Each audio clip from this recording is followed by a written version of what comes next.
Hello, this is Pete. It's a Midnight Bible Study. Welcome. Glad you're with us. Hope you all are doing great. Fear of poverty. That's the topic of tonight's report.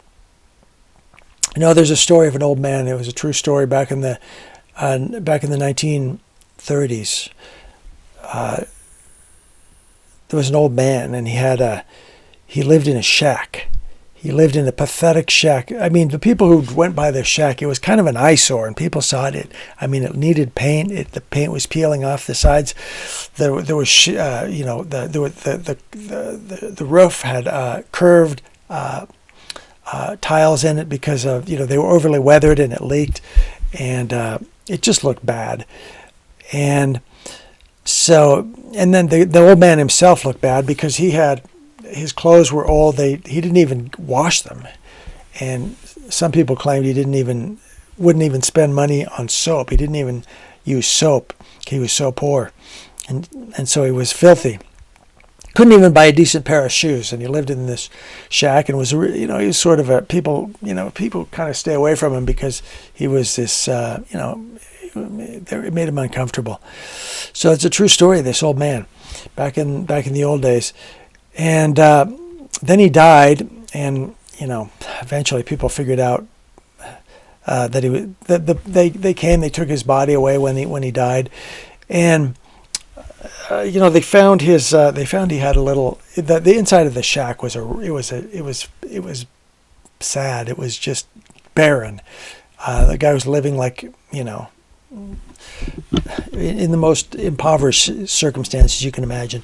And so, but he did have a little notebook with some phone numbers in it, including his lawyer.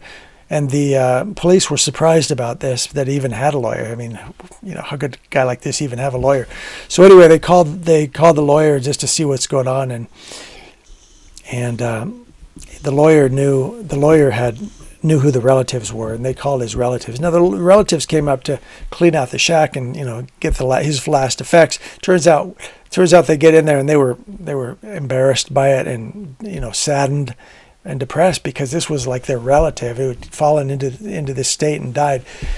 And it was just sad. His own son was there, and his son was cleaning things up, and the place was falling apart. A panel falls off the wall. The son looks. And then he realizes there's something behind that panel, that wall panel, caught his eye. And he looked, and it was a stack of money behind this. It was stacks of money behind this panel in the wall. Actually, this old man had a lot of money stashed there. He had a lot of money. He just didn't spend it because he feared poverty. And so he saved all. He didn't spend a penny that he didn't have to. Well, it turned out it wasn't just that panel. The entire walls were full of money. This guy had a whole lifetime of savings. His entire lifetime, he had not spent any money that he didn't have to. And so not only were all of the walls packed with money, but so were the floors and the attic. The whole thing was packed with money. This guy was a millionaire. This old hobo, or this old homeless person that everyone pitied, he was a millionaire. He had more money than all of them, but he never spent it on anything. And it was because of the fear of poverty that he lived that way. So there's an old English proverb: money answers all things. Yeah, it does, but it doesn't always mean that it's going to be a good answer. There's an old story, an old-time story, probably back from the time of that old man, and this story is a Henry Van Dyke story called The Mansion.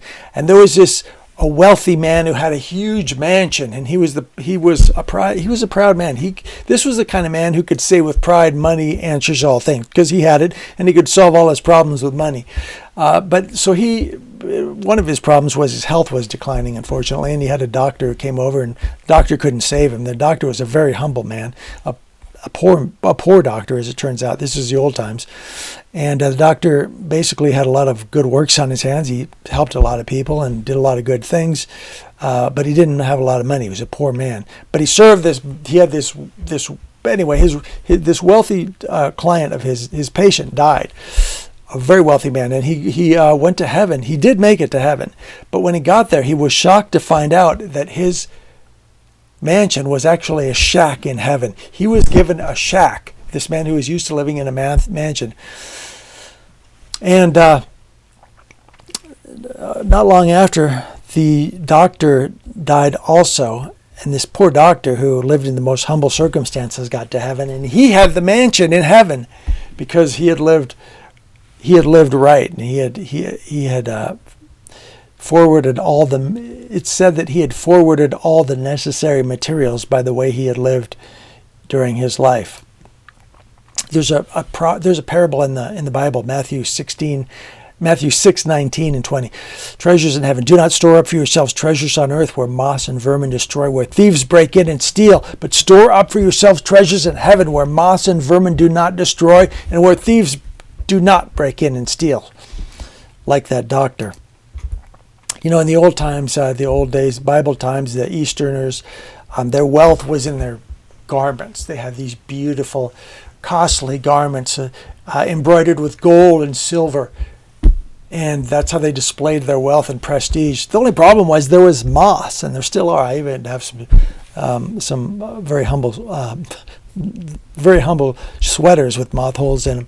But also rust referred to in the parable is associated not just with precious metals, but all perishable treasures. You buy a car, the thing gets scratched, and next thing you know, the car's rusting, and it's depreciating.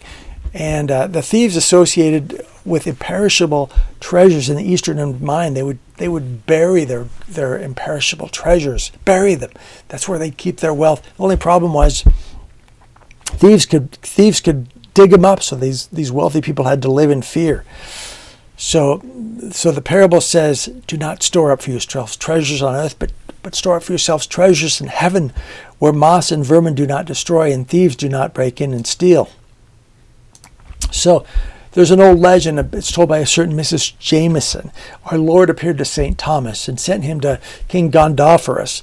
And King Gondopharus gave St. Thomas a fortune. He said, look, I'm going to be gone for a year. I just take this money, build me a huge castle, a beautiful, incredible castle. So the king went away for a year, and he came back, and he was looking around. He didn't see the castle. He found St. Thomas, and it turns out St. Thomas had given all the money away to the poor. Well, the king obviously was furious, and he threw St. Thomas into jail. And then around this time, the king's brothers died, but he came back to life. He was brought back to life after a short period. And he said, I have been to heaven, and I saw the castle that St. Thomas built for the king, and it was the most incredible castle I've ever seen. So that turned out not at all like was expected. Another example is St. Paulinus. True story. St. Paulinus, when he was told that the Goths had sacked Nola, the few things that St. Paulinus had, his whatever possessions he did have, were gone. And when he heard the bad news, this is what he said. He said, Lord, thou knowest where I have laid up my treasure. And so he didn't care. He didn't care if he lost everything because his treasure was in heaven. In fact, many of us, maybe all of us, are going to have a day like that where we're going to be facing bad news. But are we going to be furious like King Gondopharus, or are we going to be not even care about it? Are we going to be more like Saint Paulinus? See, the problem with the mind, when our mind is set on earthly treasures, is that we become hard and anxious and fearful. But there's another kind of wealth, and it's a wealth in man's spirit of peace and love and joy and faith. There's a Dickens story, the famous story, you probably know it, it's the Christmas Carol, and there's in that story, a dog pulls his blood. The dog sees Scrooge and goes like that, and takes a turn and pulls his master down an alley because he Scrooge. That's what happens because Scrooge had the evil eye. The dog was like, even a dog wants to get away from that. So that's the mindset on earthly treasure. So that's the parable of the moth and the thieves. Treasures in heaven. Do not store up for yourself treasures on earth, but store up for yourself treasures in heaven. God bless you. Good night from the Midnight Bible Study.